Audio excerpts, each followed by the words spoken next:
하체 운동은 스쿼트면 충분한 거 아니야? 저는 이렇게 생각한 적이 많았어요. 저는 손목이나 발목, 종아리 같은 부위가 유난히 얇은 편이에요. 그래서 운동을 아무리 해도 하체가 늘 부실해 보였죠. 그러다 어느 날 무거운 걸 들다가 허리 디스크가 터져버렸어요. 병원에서 치료를 받으면서 의사 선생님께서 몇 가지 운동을 알려주셨는데 그 중 하나가 바로 발 뒤꿈치 들기 운동이었어요. 솔직히 그때는 이런 생각이 들었죠. 발 뒤꿈치 드는 게 허리랑 무슨 상관이야? 그런데 운동을 하면서 시간이 지나고 나서야 알게 됐어요. 종아리는 생각보다 훨씬 중요한 근육이라는 걸.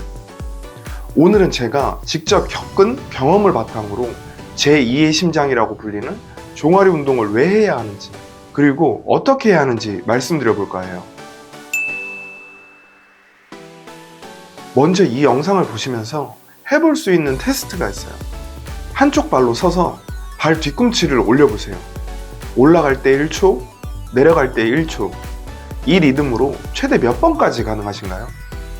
성인 기준으로 25회 미만이라면 종아리 근력이 떨어진 상태일 수 있어요. 이번엔 뒤꿈치를 최대로 올린 상태에서 그대로 버텨보세요. 30초 이상 유지되시나요?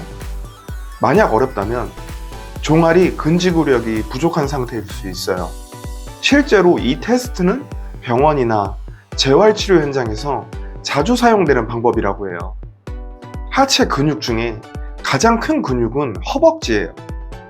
하지만 일상생활에서 가장 많이 사용하는 서 있고 걷는 데는 오히려 종아리가 더 많이 관여하죠.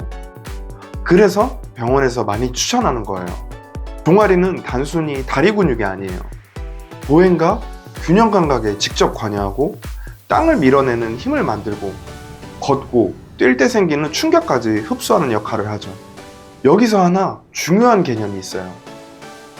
후방 근막사슬이라는 개념이에요. 운동역학에서는 허리, 햄스트링, 종아리, 아킬레스건 이 라인을 하나의 체인으로 봐요. 이 근육과 힘줄들은 근막이라는 조직으로 서로 연결되어 있어서 종아리가 뻣뻣해지거나 약해지면 발목이 불안정해지고 햄스트링이 긴장하고 골반까지 흔들리게 돼요.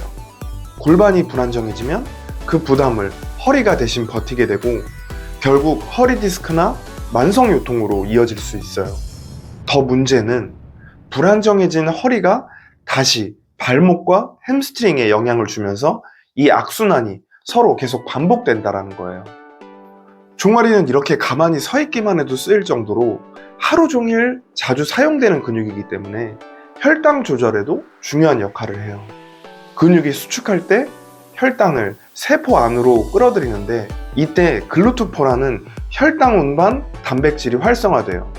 그래야 혈액에 남아있던 혈당이 근육 안으로 더 잘 흡수될 수 있는 거죠. 그런데 종아리 근육이 약해지면 움직임 자체가 줄어들고 그만큼 혈당을 소비할 기회도 줄어들게 돼요.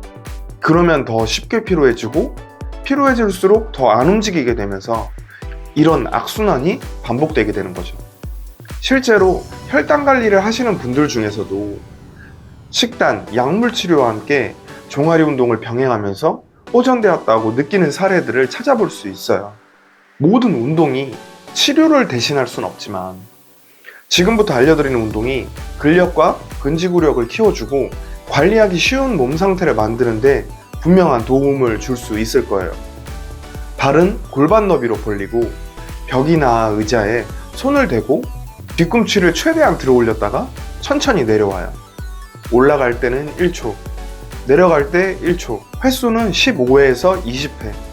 이걸 2, 3세트를 반복해주세요. 익숙해지면 25회까지 해주시면 돼요. 이때 반동은 주시면 안 돼요. 종아리가 수축되는 느낌에 집중하셔야 돼요. 이 방법이 쉬우신 분들은 이제 강도를 올려보는 거예요. 한쪽 발로 서서 반대쪽 발은 종아리 뒤에 대시고 뒤꿈치를 들었다 내리기를 반복해 주시는 거죠. 한 발당 10에서 15회를 2세트를 반복해 주세요. 이렇게 해주시면 종아리 근력과 발목 안정성, 균형 감각을 한 번에 잡아줄 거예요. 이것도 너무 쉽다면 아령을 들고 하거나 가방에 책을 넣어서 중량을 추가해줘도 좋아요. 다만 저도 예전에 욕심을 내서 고중량으로 했다가 갓 태어난 송아지처럼 이틀 동안 걸어 다닌 적이 있어요. 너무 처음부터 무리하진 말아주세요. 근지구력을 올리고 싶으신 분들은 뒤꿈치를 든 상태에서 그대로 버텨주는 거예요. 20초에서 30초를 2, 3세트 해주세요. 만약 이 운동들을 하시다가 종아리에 통증이 생기면 강도를 낮춰서 진행해주세요. 애초에 통증이 심하신 분들은 무리하지 마시고 병원부터 가셔서 상담부터 받아보시는 걸 추천드려요. 이 운동들을 식후 5분에서 15분 사이에 해주시면 혈당이 급격히 오르는 걸 완화해주는 데 도움이 돼요. 그리고 이 운동의 가장 큰 장점은 언제 어디서든 할 수 있다는 것이에요. 엘리베이터를 기다릴 때, TV를 볼 때, 라면을 끓일 때, 지금처럼 유튜브를 시청할 때도 가능해요. 어디선 빨리 하라 그러고 어디선 천천히 하라 그러는데 어떻게 해야 하나요? 이렇게 생각하시면 좋을 것 같아요. 빨리 하는 건 워밍업이라고 보면 돼요.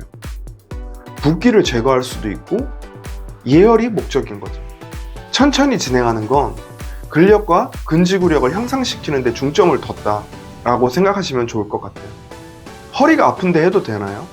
대부분의 경우 강도를 조절해서 가능해요. 하지만 허리 통증이 너무 심하다거나 저림 증상이 있다면 운동보단 일단 병원 상담이 먼저예요.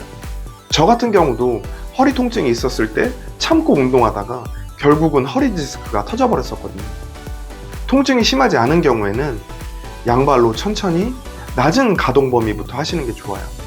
종아리 운동부터 시작하는 건 그래도 비교적 안전한 편이거든요. 오늘 영상은 여기까지입니다. 오늘 말씀드린 운동이 멋진 근육을 만드는 데는 부족할 수 있어요. 하지만 시간 제약 없이 언제 어디서든 할 수 있는 최고의 가성비 운동이고 분명 도움되는 운동이라고 생각해요. 여러분들의 경험이나 부족한 부분이 있다면 댓글로 의견을 남겨주세요. 이 영상이 끝나고 바로 뒤꿈치 들기 한 세트 어떠신가요? 앞으로 더 유익하고 도움되는 영상으로 찾아뵙겠습니다. 여러분의 구독, 좋아요는 제게 힘이 됩니다. 감사합니다.